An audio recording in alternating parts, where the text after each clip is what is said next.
Chapter 34. Then Elihu answered and said, Hear my words, you wise men, and give ear to me, you who know. For the ear tests words as the palate tastes food. Let us choose what is right. Let us know among ourselves what is good. For Job has said, I am in the right, and God has taken away my right. In spite of my right, I am counted a liar. My wound is incurable, though I am without transgression. What man is like Job, who drinks up scoffing like water, who travels in company with evildoers and walks with wicked men? For he has said, It profits a man nothing that he should take delight in God. Therefore hear me, you men of understanding.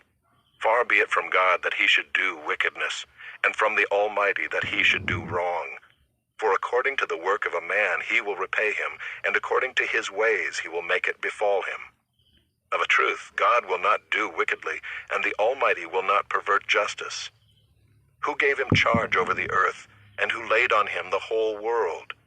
If he should set his heart to it and gather to himself his spirit and his breath, all flesh would perish together, and man would return to dust. If you have understanding, hear this. Listen to what I say.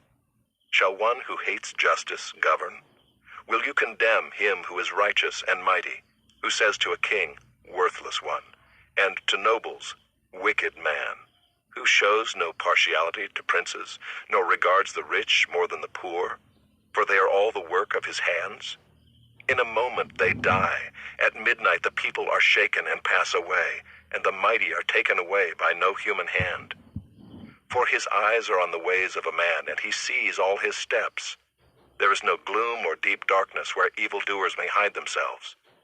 For God has no need to consider a man further, that he should go before God in judgment.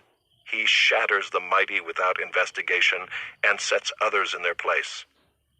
Thus, knowing their works, he overturns them in the night, and they are crushed.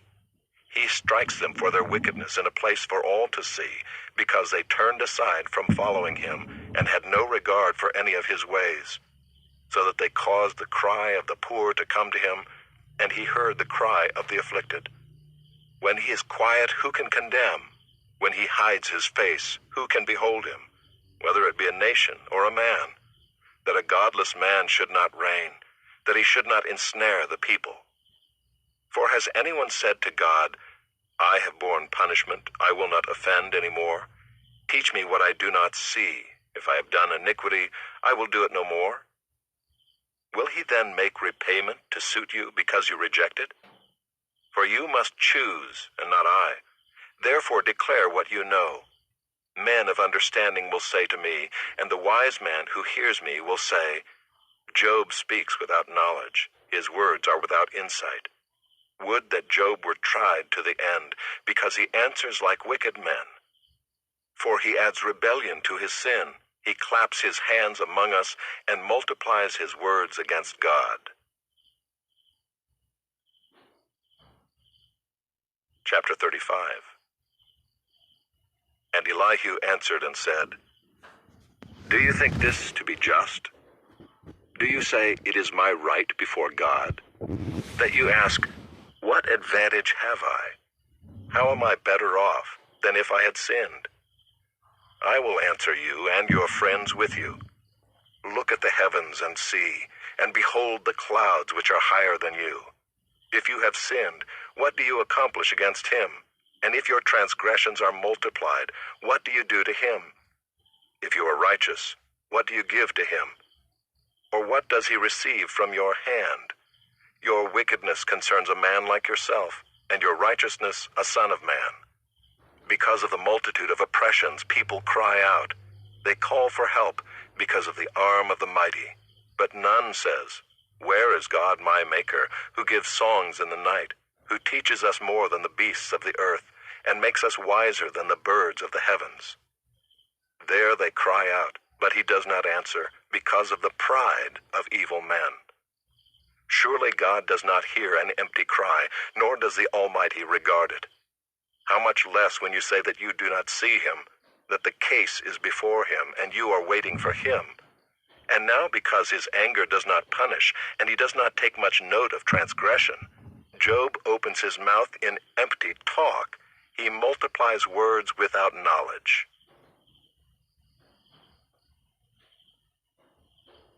Chapter 36.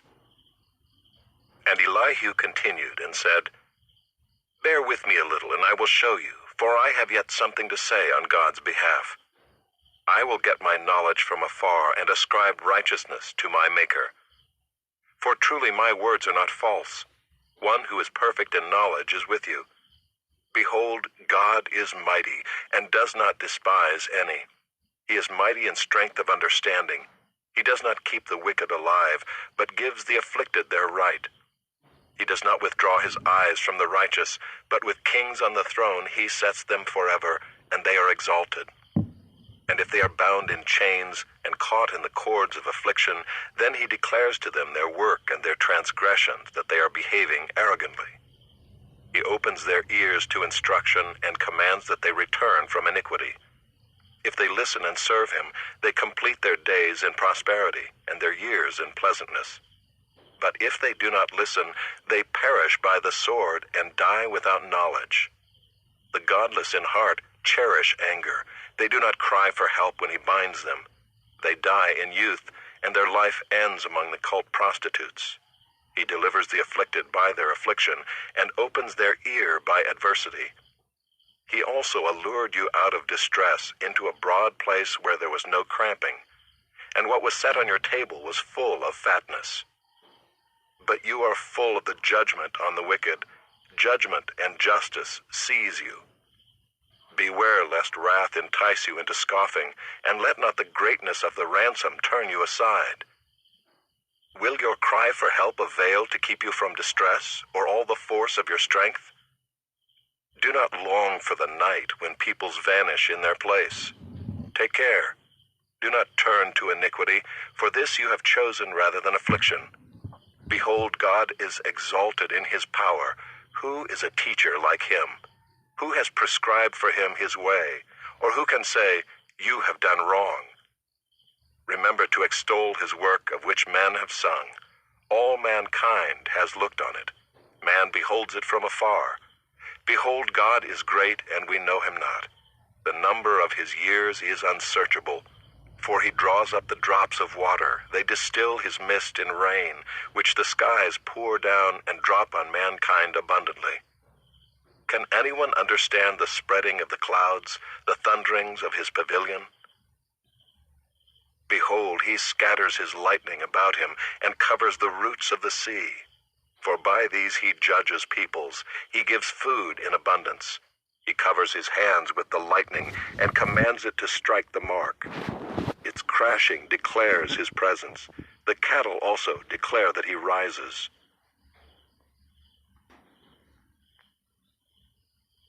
Chapter 37.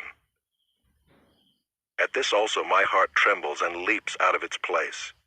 Keep listening to the thunder of his voice and the rumbling that comes from his mouth. Under the whole heaven he lets it go, and his lightning to the corners of the earth. After it his voice roars. He thunders with his majestic voice, and he does not restrain the lightnings when his voice is heard. God thunders wondrously with his voice. He does great things that we cannot comprehend. For to the snow, he says, Fall on the earth, likewise to the downpour, his mighty downpour. He seals up the hand of every man, that all men whom he made may know it. Then the beasts go into their lairs and remain in their dens. From its chamber comes the whirlwind, and cold from the scattering winds. By the breath of God ice is given, and the broad waters are frozen fast. He loads the thick cloud with moisture. The clouds scatter his lightning. They turn around and around by his guidance to accomplish all that he commands them on the face of the habitable world. Whether for correction or for his land or for love, he causes it to happen. Hear this, O Job. Stop and consider the wondrous works of God. Do you know how God lays his command upon them and causes the lightning of his cloud to shine? Do you know the balancings of the clouds, the wondrous works of him who is perfect in knowledge, you whose garments are hot when the earth is still because of the south wind? Can you, like him, spread out the skies, hard as a cast metal mirror? Teach us what we shall say to him. We cannot draw up our case because of darkness. Shall it be told him that I would speak? Did a man ever wish that he would be swallowed up? And now no one looks on the light when it is bright in the skies, when the wind has passed and cleared them. Out of the north comes golden splendor. God is clothed with awesome majesty. The Almighty, we cannot find him. He is great in power. Justice and abundant righteousness he will not violate. Therefore men fear him. He does not regard any who are wise in their own conceit.